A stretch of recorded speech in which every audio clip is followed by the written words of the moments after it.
Solutions for Detoxifying Chemtrail Pollutants and Nuclear Fallout. Global Breakthrough Energy Movement is proud to present to you Ken Rohla. Thank you. Jason is one of my favorite people in the world, and I don't think he even knew that I was following him until today, but he's a Facebook friend, and I've been watching what he's been doing. As he mentioned, my name is Ken Rohla. I live in New Smyrna Beach, Florida, just south of Daytona Beach on the northeast coast. And for about the last 20 years, I have been teaching people how to heal so-called incurable disease and optimize health to whatever degree they're interested in with living foods, detoxification, cellular regeneration, and nutrifying the body. Also emotional healing and reprogramming of the unconscious mind, getting rid of limiting or self-defeating unconscious beliefs. So I've been doing that for the past 20 years. I learned about how to do this. My background is actually in electrical engineering. It has nothing to do with health, really. I worked in the medical system for 23 years, which again really has nothing to do with health for the most part. And so I learned very quickly in that field. I had my own health issues to deal with, and when I sought solutions, I didn't find them in the medical system, and so ultimately wound up discovering natural methods for healing my issues, and then later people started asking me to help them, and so ultimately I wound up doing that for a living. So I've been doing that for about the past 20 years. I'm not a medical professional of any kind. I just teach people methods for healthy living, and if their so-called incurable disease happens to go away, well, good for them. So probably about 8 years ago, because my background is in electrical engineering, I wound up coming across some Tesla technology that Tesla called a personal oscillator. Basically, it was a little handheld device that would pulse at certain frequencies, and it would de-stress the body and the cells and get you into deep sleep states at night. And so I started studying that technology and found out that the human body and the brain, they are designed to entrain with pulses of any kind. They're designed really to entrain with pulses in the Earth's atmosphere that keep us relaxed and calm and get us into deep sleep states. So that technology, I took it, modernized it, and developed what I call a stress shield, which is a little pocket device you can carry around with you. It will de-stress you, it protects against EMF, it gets you into deep sleep states at night, and has other benefits. So when the Fukushima nuclear, quote, accident happened, which I don't necessarily believe that it was an accident, I knew that radiation was going to be coming to the U.S. very quickly, within a few weeks. I knew that because I had already been studying for years the effects of the fallout from Chernobyl and other nuclear accidents and the 2,044 plus atomic bombs that have been dropped around the world or exploded around the world since they were invented. And so I knew there were very highly increased mortality rates all around the world, especially Europe and the area where the fallout was the most dense, but also in the United States. There were mortality rates increased significantly here all across the United States from that fallout from Chernobyl coming over here. So I knew Fukushima appeared to be much worse, and it sounds like it's being confirmed now that it is worse, much worse than Chernobyl. And so I started thinking about what can be done about this, because it's my job to figure out solutions for these threats to our health, natural solutions that really work. And so because of this background I had working with scalar energy technology, first thing I did was I Googled Fukushima scalar energy weapon, and sure enough, the first thing I pulled up was an interview with the Minister of Finance of Japan on record, on video, saying that the United States had used scalar energy weapons against Japan, not just with Fukushima, but two previous times, trying to create earthquakes to blackmail Japan into economic policies against China that had to do with China's yen becoming the new world reserve currency, which is basically the currency that everybody around the world uses to do business. Right now, the US dollar is primarily used around the world for the reserve currency. So if Germany, for example, wants to buy energy from China, they have to convert their marks into US dollars and then buy it from China. Well, that's changing now, and increasingly countries are starting to use the Chinese yen. And the United States, from what this Minister of Finance in Japan was saying, was trying to slow that or stop that process. And so the first 2 times that these scalar weapons were used against Japan, they hit West Coast cities, caused earthquakes, and Japan would not relent. And so on the 3rd time, we got Fukushima, according to this interview. And so when I saw that, I was like, wow, that doesn't surprise me at all, because I knew Nikola Tesla had developed earthquake weapons using scalar energy. And so I started looking for solutions, and I figured, well, if somebody's out there creating weapons with this stuff, there's probably somebody out there creating solutions. And in fact, there are. But to my surprise, I found out that there were people creating simple, inexpensive solutions that would do a lot of interesting things, not necessarily neutralize radiation, but do some interesting things with chemtrails. So I'm going to talk about that today.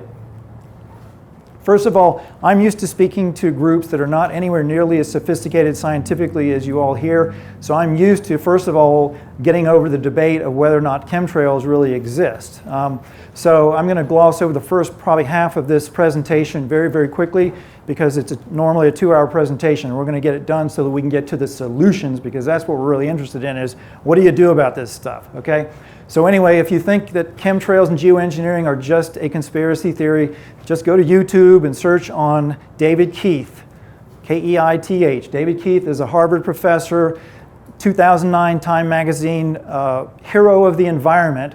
And he talks about and has conferences, and other geoengineers have conferences about dumping 10 to 20 million metric tons of these heavy metals and other things into the skies around the globe every year. So if you think it's a conspiracy theory, that's one source that you can go and check. Geoengineers are having public conferences about this stuff. There's nothing secret. There's nothing conspiratorial about it. They have their various reasons for why they say they're doing it.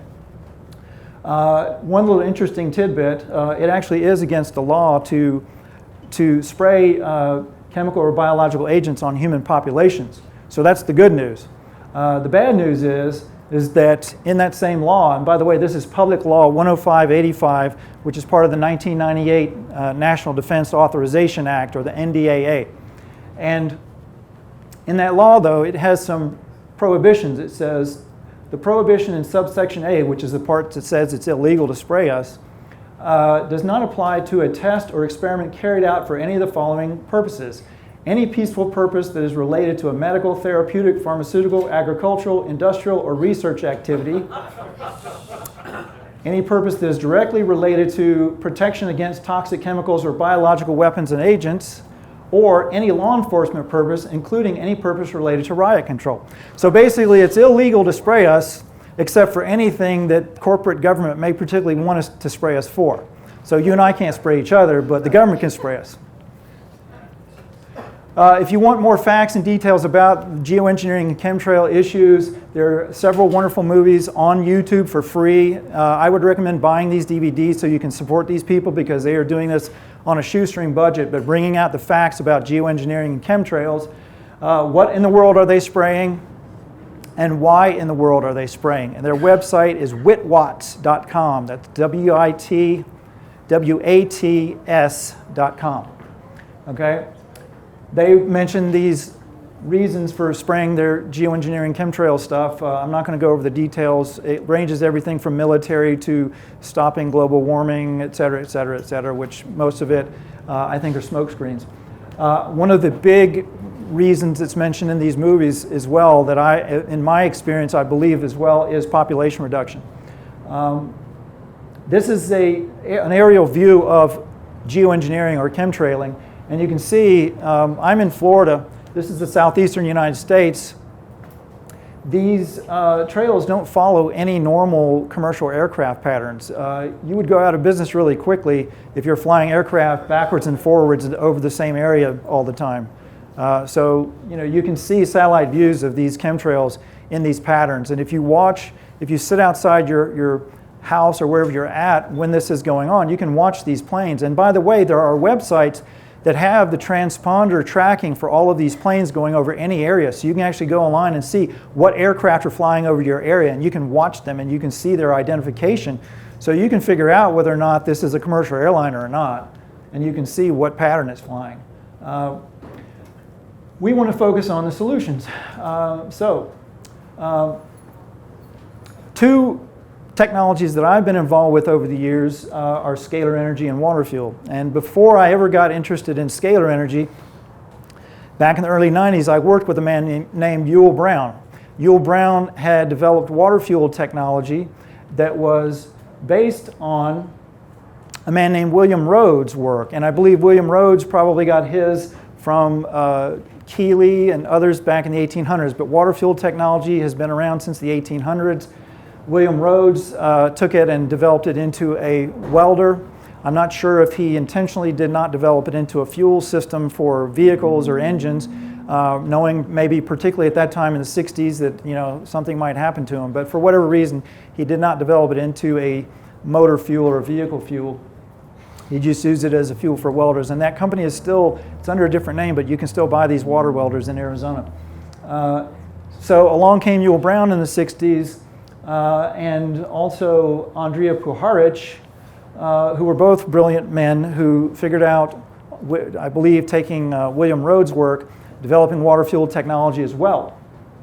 The story goes that Andrija Puharich was friends with a lot of very high level, very wealthy people, and apparently the Rockefeller family told him not to develop his technology because he actually developed a water-fueled car, but he was warned not to bring it out onto the market, and so he didn't. And so those two technologies didn't get out. In the early 90s, when I worked with Yul Brown, he was attempting to get his technology out onto the market, and I was one of his distributors, and I know he was stopped at every turn, constantly being interrupted with his business and unable to develop the technology and bring it out to market. However, I did witness the technology, this water fuel technology, being used to neutralize radioactive materials with a team of about 50 engineers and scientists and inventors.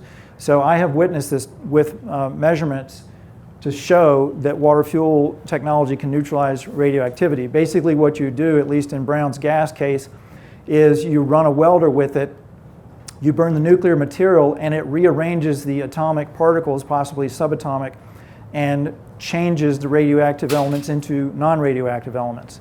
And so I've seen this happen. You can see videos of this on YouTube, not of the neutralizing radioactivity, but you can see Brown's gas welders on there sublimating tungsten in a few seconds and all kinds of things that normally welding cannot do. So these water fuels have a 0 point component to them, meaning that in the process of combustion, you are drawing energy in from this scalar energy, actually, in from in between the particles of matter, so to speak. Truly, from everything, in my experience, everything that I've seen, the whole model of atomic structure that we've been taught in school is very incorrect. And so this energy, this scalar energy is really flowing through everything, kind of like the Force in Star Wars, and you can bring it through subatomic and atomic structures into three-dimensional space-time. What you're really dealing with when you're dealing with scalar energy is multidimensional energy. It's energy that's coming from other dimensions of time and space into 3D space-time. And so until physicists understand and start working with interdimensional physics and mathematics, then they're not really going to get too far with explaining how this stuff works. I know when I was in engineering school, I was taught a lot about imaginary numbers, like square root of -1, right?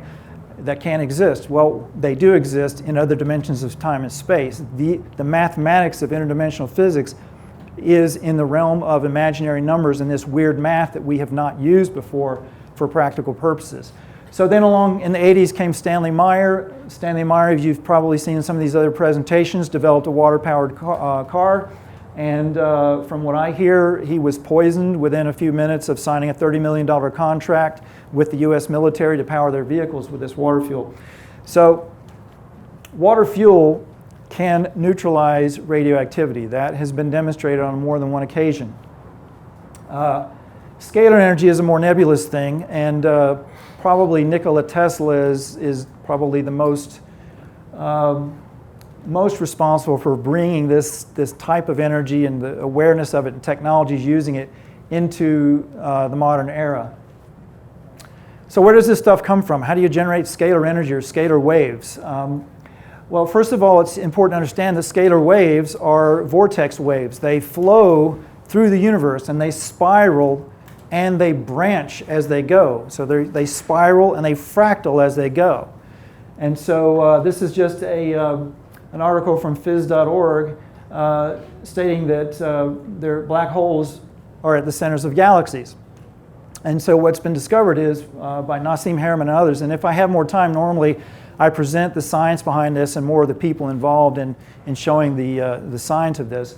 But these, at the centers of galaxies and probably at the centers of universes, you have this black hole or singularity that has this spiraling faster than light energy coming out of it from these singularities or black holes.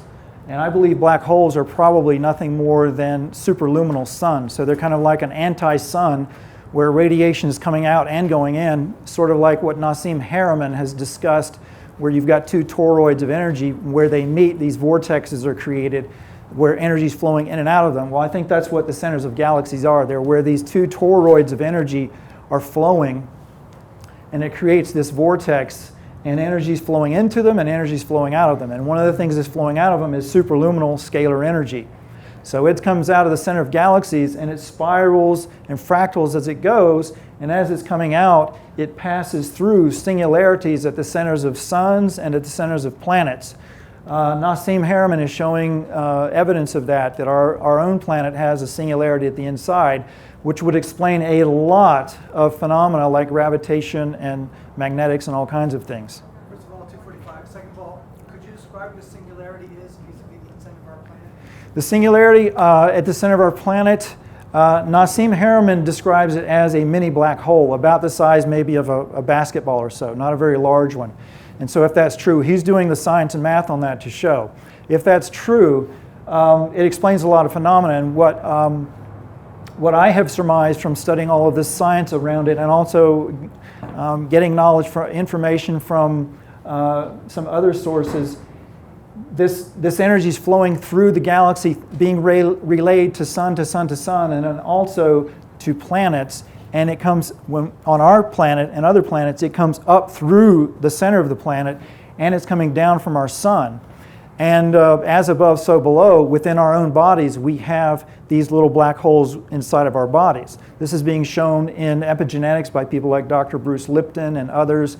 There's a great book called The Genie in Your Genes that has a lot of science and information and people who are involved in this study, looking at the body with electron microscopes and looking at what's going on at the cell level and below. And what's been discovered is you've got these superconducting junctures all along the nervous system, in the brain neural pathways, along the spine you have very large ones, and in the DNA is actually a superconducting antenna. It's a vortexual superconducting antenna. And what makes it superconducting are monoatomic minerals that are actually found in soil, in plants, in water, particularly spring water, and in ocean water and other sources. And so when we ingest these foods that are high in these monoatomic minerals, these monoatomics, what that means, by the way, monoatomic, is that these minerals, normally minerals are metals, and the atoms of them are bound together in some kind of three-dimensional grid pattern. That's what makes a crystal or a metal a metal. You've got these atoms bound together in a three-dimensional grid that gives it its structure. Well, certain elements like the platinum group metals, mercury, silver, copper, gold, they can exist in these monatomic forms where the individual atoms are not attached to each other. They have a very different charge and spin, and they do not hold on to each other, which is very, very weird in physics. Most physicists would tell you that's impossible because metal atoms always have a very, very strong charge, and they want to hang on to each other very tightly. But in certain processes, we'll turn them into monoatomics, and then they look, instead of looking metallic, they look like white ceramic powders. And there are all kinds of stories throughout our history in every culture around the world. They've talked and written about this white powder of gold or manna, all these various things, Egyptians, Aztecs, Mayans, Celts, the Chinese. As a matter of fact, feng shui, a very interesting little tidbit about feng shui, started with the observation that in certain areas the animals and the plants grew bigger and stronger and healthier, and they observed that it was because certain rocks and minerals were present in the soil and in the area. And they would take these rocks and put them into their gardens, and the energy that they would emit would make their plants grow stronger and healthier. So they started arranging them around their gardens, and then they realized they could make certain arrangements where things would grow better. That was the beginning of feng shui. And so they brought them into their households. And so these certain rocks are very high in these monoatomics, like basalt, for example. Volcanic rocks are very high in these monoatomics. And so this energy that's flowing through the cosmos, that's fractaling, when it gets to our planet and it passes through this singularity at the center of the planet, when it passes down to us from above, from the sun and other suns and the cosmic radiation that's coming down to the planet, it goes into, first of all, from the center of the earth, it passes through the soil and the crystals and the rock in the earth, and as it turns out, rock and crystal have these monoatomics hiding in them. These monoatomic minerals are not normal 3D matter. They're really, what they really are is multidimensional matter, where they're kind of like a little iceberg, where the tip of the iceberg exists in 3D space-time, but the majority of it exists outside of 3D space-time simultaneously in other dimensions of time and space. And so that allows this scalar energy in other dimensions of time and space to flow into 3D, into this three-dimensional reality. And so within soil, these energies flowing up from the center of the earth pass through these crystals. These monoatomic elements are hiding inside of these crystals, and crystals are oscillators. They will take the frequencies that are coming through them and change them into other frequencies. So you get this filtration process, that's energy coming up through the ground, being filtered through crystals, changing the oscillating frequencies of it, and some of them are very harmonious to living organisms, some are less so, and some are actually not very good for living organisms. And that's where you run into these places of geopathic stress, where some places are not particularly conducive to living organisms, and they don't thrive there, whereas other places they thrive more. It's this concentration of these monoatomics in the soil, in the crystals, in the rocks, coming up through the ground. So these, in our soil, we have microbes living in soil that eat these rocks, break them down into small angstrom size and monoatomic size particles that plants can uptake, and also fungus can uptake through their roots. And so when you ingest those, that's one way that you bring them into the body. Now those microbes also that are breaking down these elements into angstrom and monoatomics in the soil, when rain comes down from above, washes through the soil, it will wash these angstrom and monoatomic minerals down into water aquifers. Now one of the characteristics of a superconductor is it's anti-gravitational. It actually wants to push away from the center of the earth, which makes sense if there's a singularity down there. And so these monoatomics in water are wanting to push up to the surface and levitate up to the surface, but the soil holds them down. So as rainwater and groundwater washes them down, they collect in aquifers, and when they've accumulated enough, they will levitate up to the surface through aquifers to spring heads. And so therefore spring water is typically very high in these monoatomics. And very often these waters that come to the surface are actually not brought up by hydrostatic pressure, they are actually levitated up. If you look at the dynamics of mountains, for example, on say a 13,000 foot high mountain in the Himalayas, how does water get to the top of a 13,000 foot high mountain? It's not being pumped up, it's not being pushed up, it's being levitated up. And that's why these yogis and shamans and gurus tend to live in these mountains drinking high ormus water, monoatomic element water, and eating monoatomic element food that's grown in these soils that are high in these. Also, volcanoes are very high in these monoatomics. I'm going to skip this. Well, no, I'm not going to skip it. I'll leave this. So anyway, these monoatomics, they're in soil, they get into the food, they get into the plants, you ingest them, they plug into your body, they plug into the acupuncture meridians, what the Chinese call the acupuncture meridians. They're just superconducting junctures of these monoatomic minerals. Same thing with the DNA, brain neural pathways. Along the spine, you have large concentrations of them, large nodes of them. That's what correspond to what people call the chakras.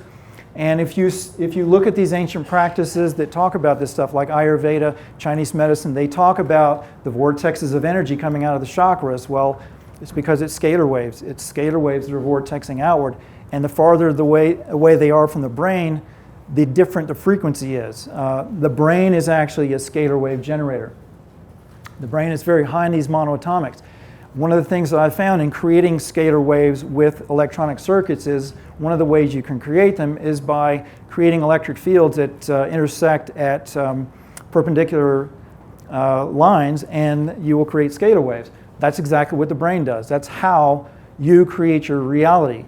You've got a right and a left brain hemisphere out of this organic material that's loaded up with these superconducting minerals. You've got a lot of folds all over the brain that increase the surface area. They create these intersecting electric and electromagnetic fields that create scalar waves. And these scalar waves are the thought forms that you generate that go out into the quantum field. And if they have enough duration and intensity, they will slow down and coagulate into matter and the conventional electromagnetic energy that we can measure and that we typically talk about.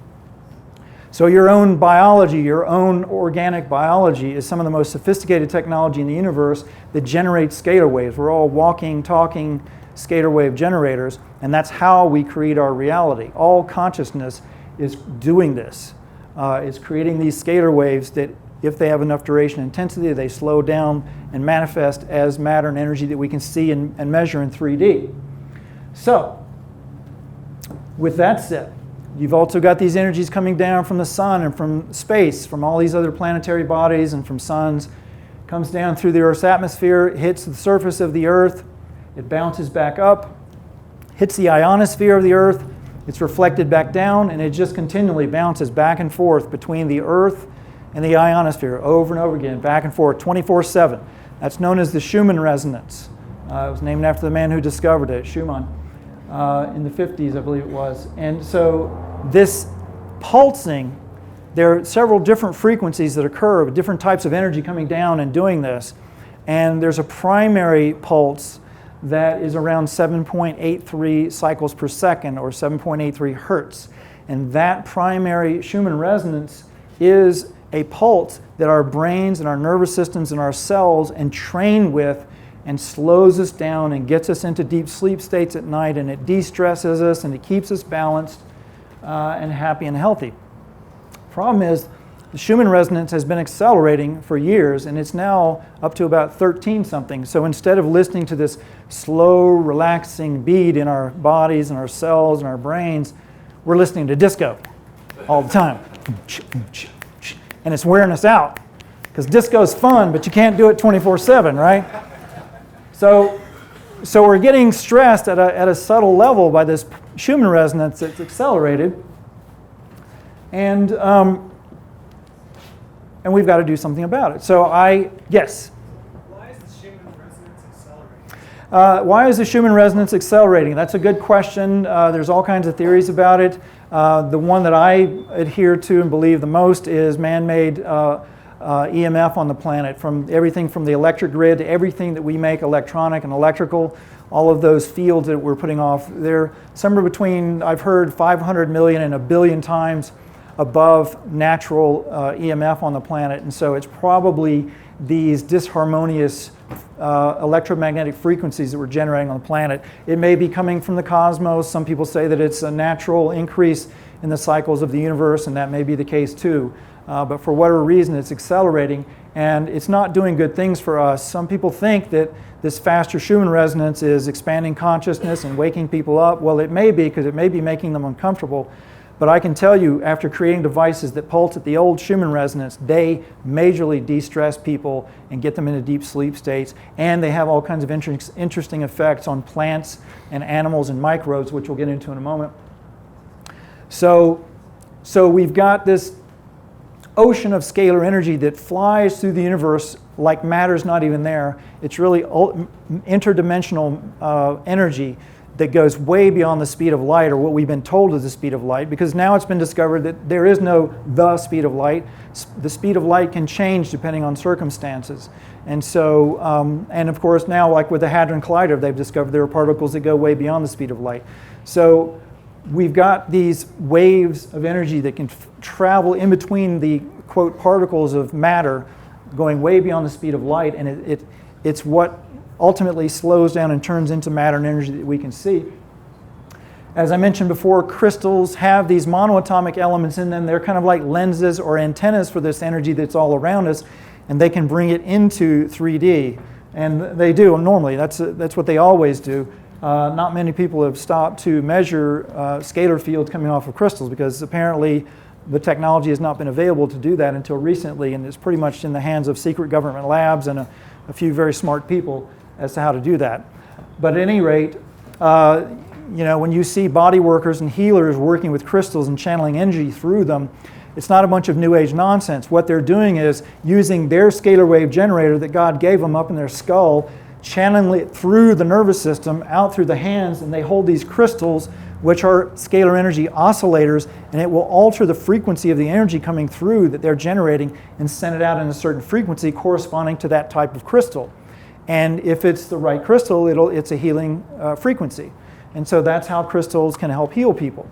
If you think that this is a bunch of New Age nonsense, I would recommend to go online and Google MIT OpenCourseware, and you will find MIT has their entire curriculum online on video for free, and you can go and take some crystallography courses, and you can see that there are heavy-duty scientists that study crystallography and the effects of them. You start studying that stuff, you'll realize that it's not a bunch of New Age nonsense.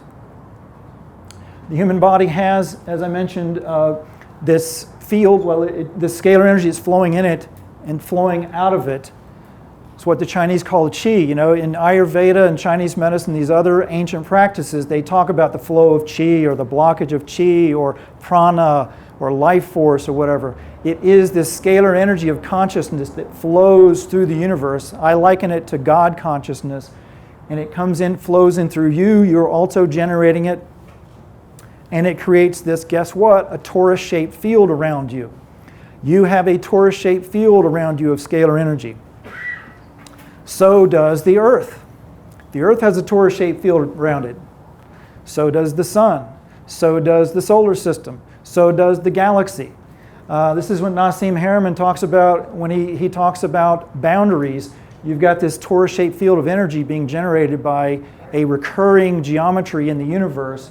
And so this toroidal field of energy is created through this flow coming through the cosmos. And it flows down, gets to us, we create a field. Every cell in your body has, guess what, a torus-shaped field. The atoms in your body have a torus-shaped field. The subatomic particles have a torus-shaped field. It goes on ad infinitum. So that's all nice. And we'll get to in a moment, what can you do with this? So what, right? This is all nice and interesting, but what can you do with it? I don't know if we can play this video very quickly. Can we play this video? We won't worry about it. Normally, this is just like a 10-second video showing the difference between transverse waves and longitudinal waves. Scalar waves are longitudinal. They're kind of like a pressure wave. You can... Oh, it's playing? Oh, okay, let's play. Okay, so you can see up top, a regular wave, transverse wave goes up and down. Actually, it goes around and around. But a longitudinal wave is like a pressure wave. It's like a compression in a slinky, whereas a transverse wave, the conventional waves that we measure and talk about in physics, it's an oscillating wave that goes up, actually it goes around. I was taught in engineering school that electricity flows through conductors up and down in waves like this because we look at these waves through oscilloscopes and things that are two-dimensional. But in fact, the energy is flowing like this, and it's fractaling as it goes through the conductor.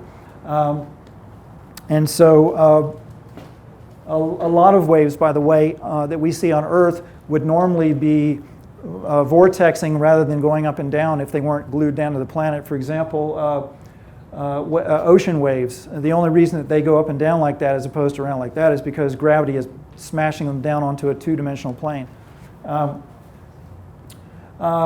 This is a video about a cymatics experiment. I just want to show, if we can play this and just skip, maybe a couple of places in. I just want to show some examples. They take a sheet of metal, put a tone generator underneath it, and dial through frequencies of sound. And when you hit certain frequencies of sound, you get geometric patterns. And the higher frequencies that you go, the more and more elaborate the pattern gets. So jump ahead some now. I don't know how to jump in. Oh, okay.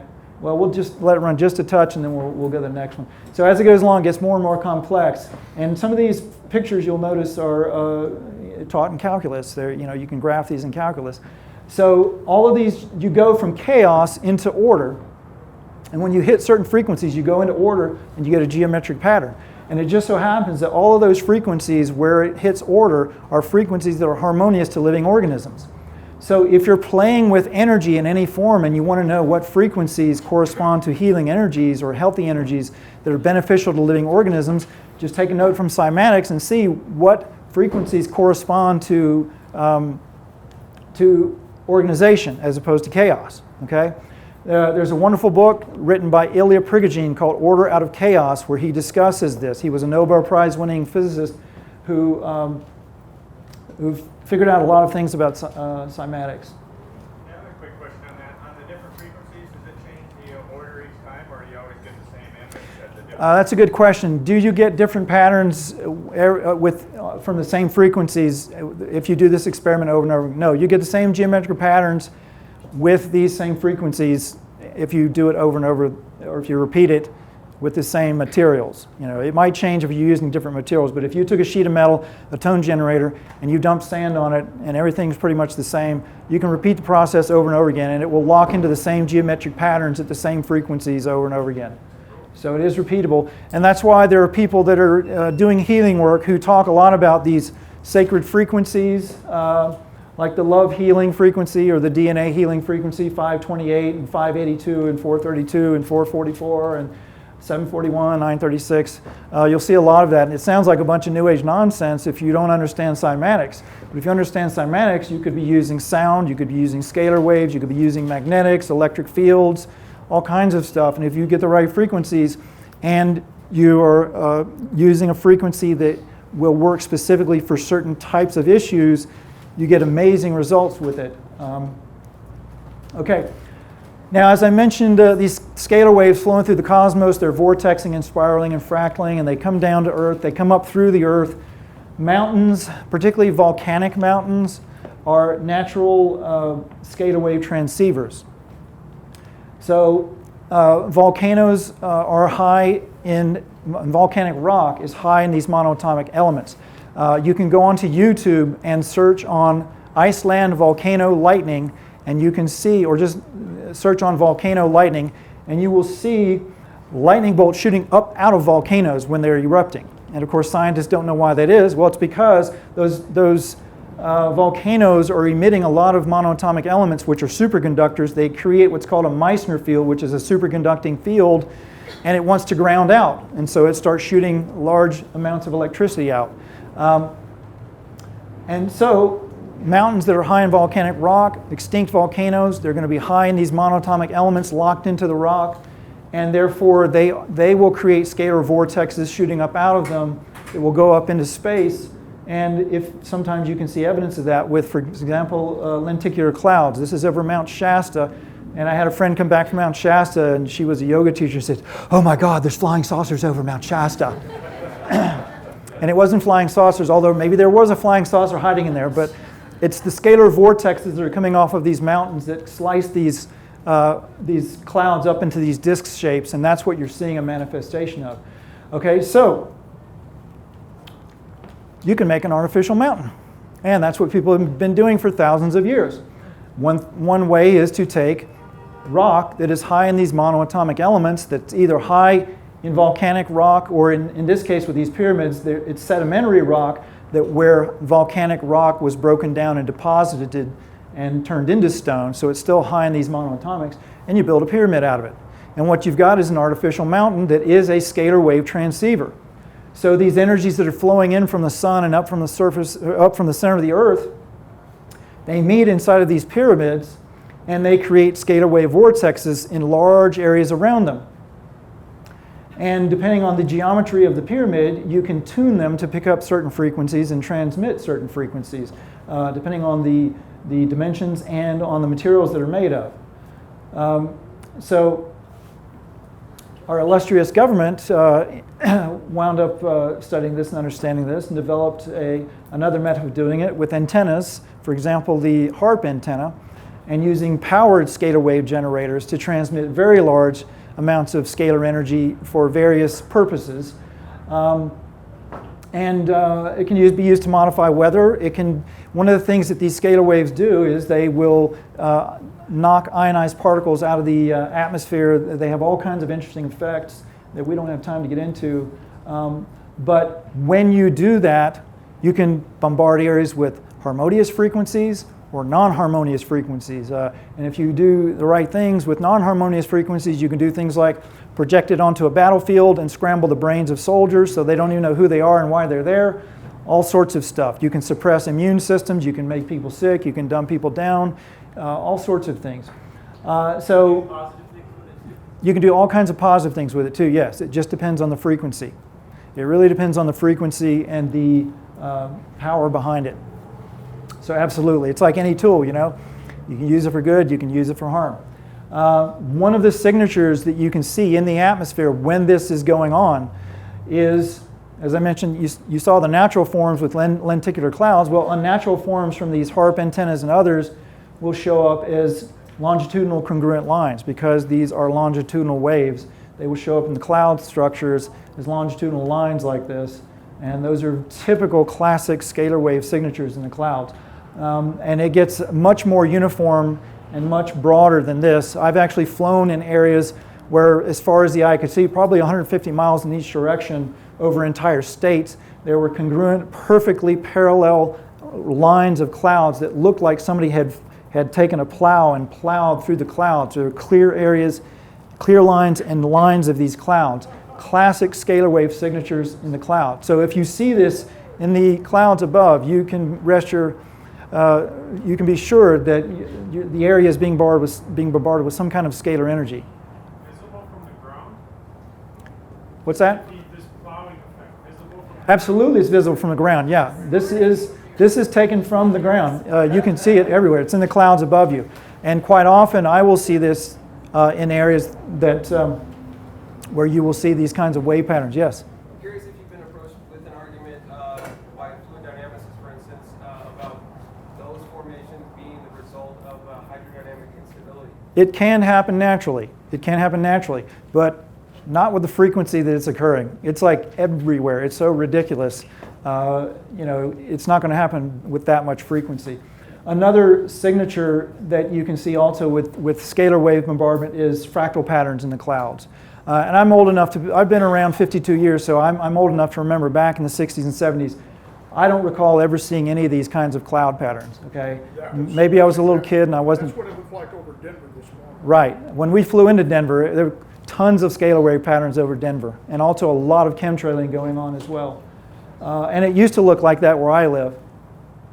Here's another aerial view, a satellite view of two scalar wave patterns. You used to be able to see these patterns on Google Maps and Google Earth, but they started photoshopping them out because there are other types of transmitters that will create these. It's not just scalar energy. X-band microwaves and other things will do it. X-ray Could you read the frequency by those clouds? Can you read the frequency by looking at the clouds? If you're smart, you probably could. I've never tried that. Could you determine the frequency? I don't know. You probably could determine the frequency by looking at the clouds. Yeah, I would suspect somebody smart could do that. I don't consider myself that smart. Or actually, I'm too lazy. But there's probably somebody out there that does. frequency is related to wavelengths, so Right. you probably can't do it. Right. Yeah, I would imagine you could.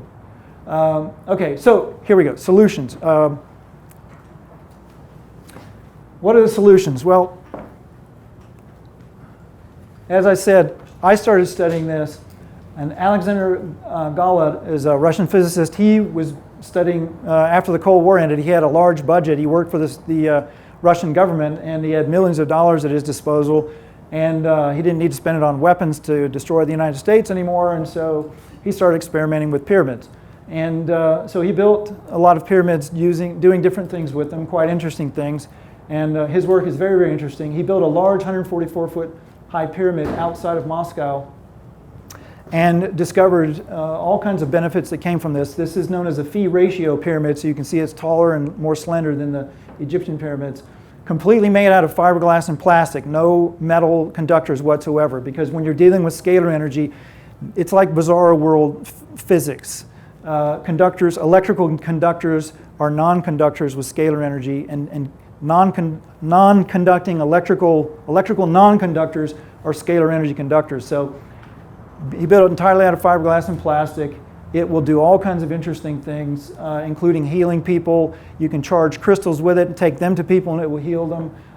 It will neutralize radioactivity. It will clear a huge area, 300 kilometers in diameter area of radioactivity in the air and pollutants. So it'll clean up the air. Golod figured out with his multi-million-dollar budget that what these things are doing is they are not dropping this stuff to the ground, they are vortexing it up into space. It's very cool. There's the inside of one of his pyramids with people sitting in there hoping to get healed.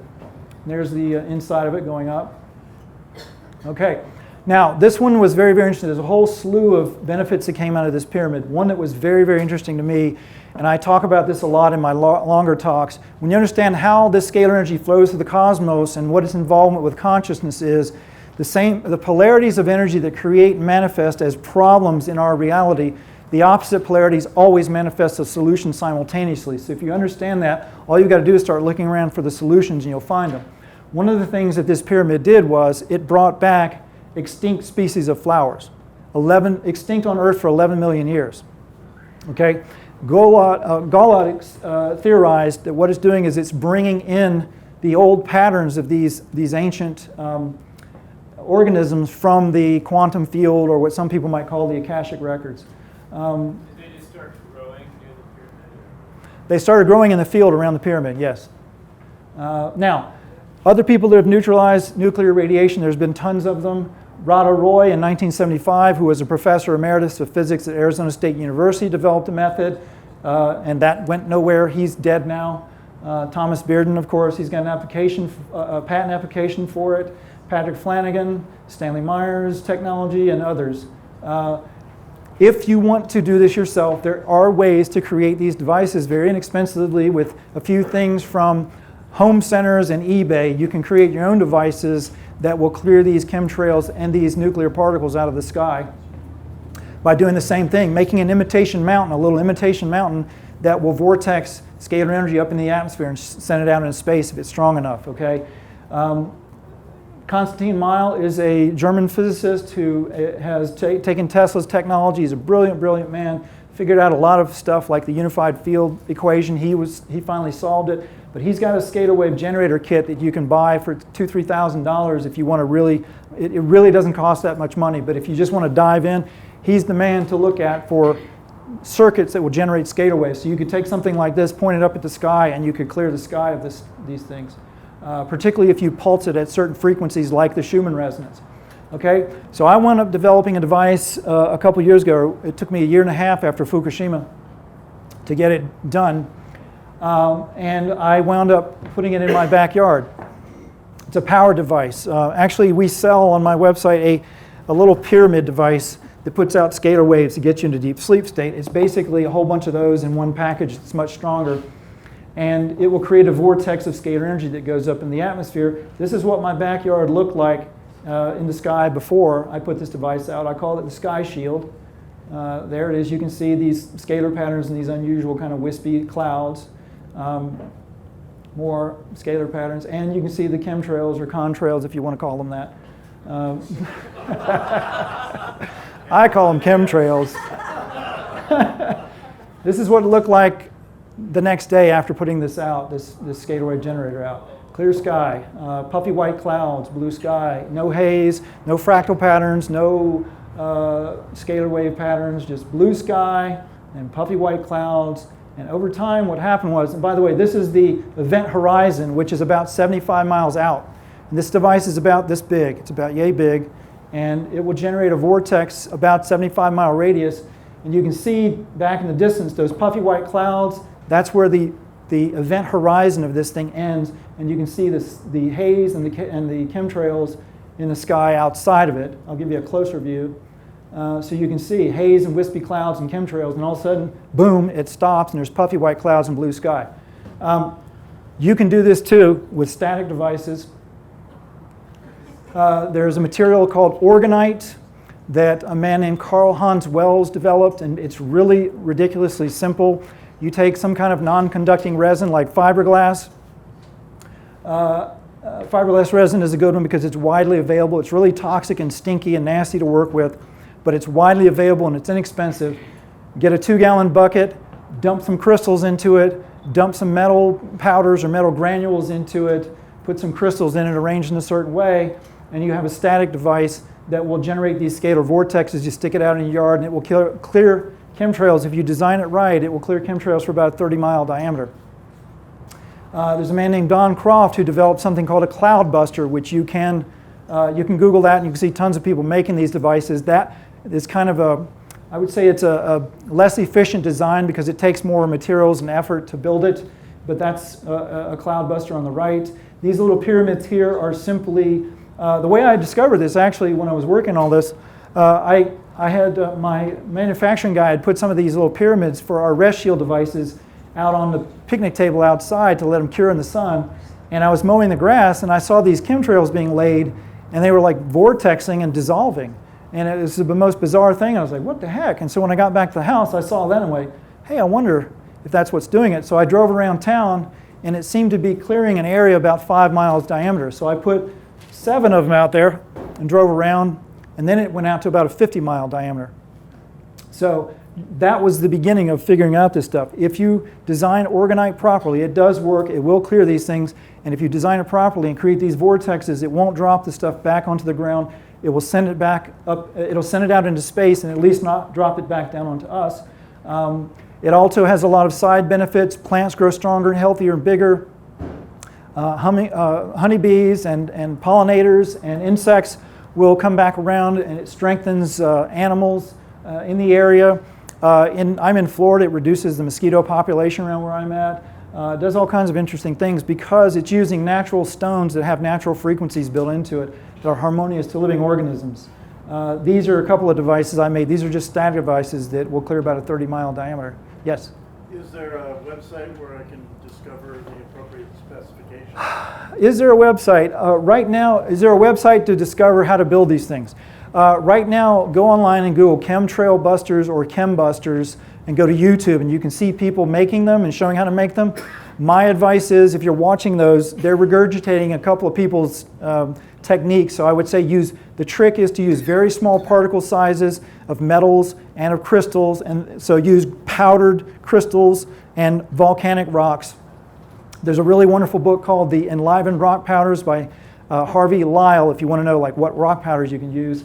And use those instructions, very fine particle sizes, and then some macro crystals in them, and play around with it. And yeah, there are a bunch of people that are doing this that can show you how to do it. I, at some point, will have some videos or something about how to do it, because I've got a million people wanting me to teach how to do this. What was the name of that Book? Oh, The Enlivened Rock Powders by Harvey Lyle.